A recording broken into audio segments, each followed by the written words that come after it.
Welcome back to Market Cafe right here on ET Now. And since the start of the month, we also have the auto sales data trickling in. So let's tell you the scorecard and how the companies have performed. So majority of the companies have managed to outperform the expectations. The numbers were way better than what the street was penciling in.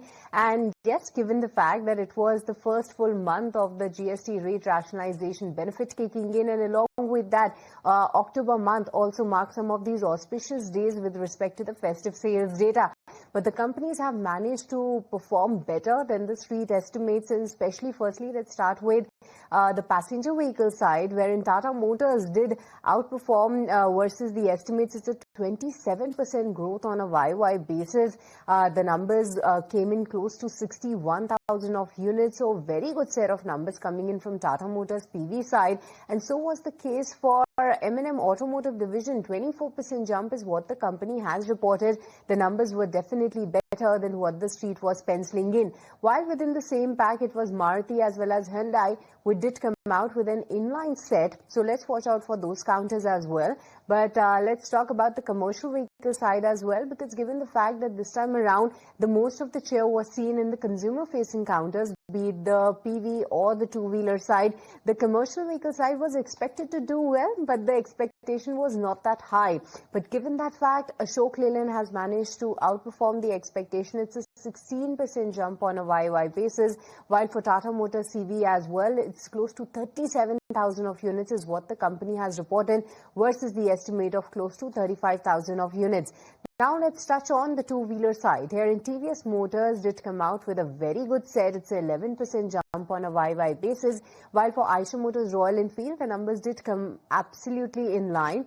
But this too is positive given the fact that for the segments that Eicher Motors cater to, there were really no sort of a GST benefits that were given. And despite the fact the sales number were this strong, and the management is optimistic that going ahead, some of the new launches will do very well. And the tractor side, while we were expecting a decline on the sales data on a YY basis, but the company have managed to post a positive number with a positive commentary as well. So that's about the scorecard of the auto sales data. But with this, let's go across and listen in to what Karan, Senior Vice President of Geojeet Investment, have to say. Numbers that have come across month on month are a positive sign, because we were anticipating that what we saw in earlier months was a kind of a pent-up demand. But good to see the kind of strength continuing, and with the kind of new launches across board, whether it is two-wheeler, three-wheeler, four-wheeler or commercial vehicles. I think there is a lot that we need to see. And the government focus is also to make India a global manufacturing hub as far as it comes to auto manufacturing capabilities and capacity. And my sense is that the aspirations that we have in terms of not only in metros, tier 1, tier 2 cities, but more so from semi-urban and rural India, I think this should support the growth for the auto sector going forward from here on. All right, but sticking with the announcements with respect to the auto sales data, it was Maruti Suzuki that did come out with its earnings on Friday. Though it was a decent set, the profit was a tad bit lower than what we were expecting at ET Now, but the management commentary continues to remain strong. Firstly, with respect to the margins that they are highlighting, that it was the high advertisement cost, along with that some of the capex related costs that did impact their margins, but the analysts do believe that it's transitionary in nature.